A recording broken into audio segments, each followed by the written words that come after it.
नमस्कार. आज 4 एप्रिल 2026. आजच्या ठळक बातम्या.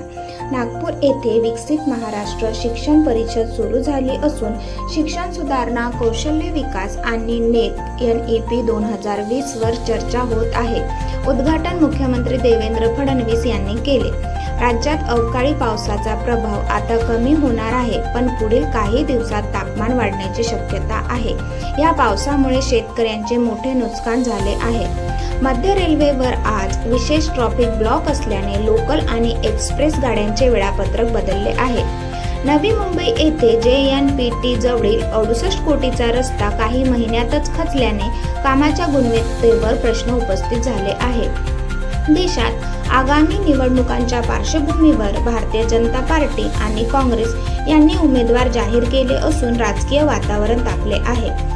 भारताने संरक्षण क्षेत्रात मोठी कामगिरी करत 38,000 कोटीचा निर्यात विक्रम केला आहे.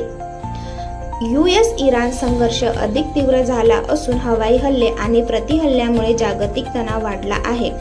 हॉर्मुझ समुद्रधुनी मध्ये तणावामुळे तेल आणि व्यापारावर परिणाम होत आहे आणि भारत पर्यायी मार्गाचा वापर करत आहे.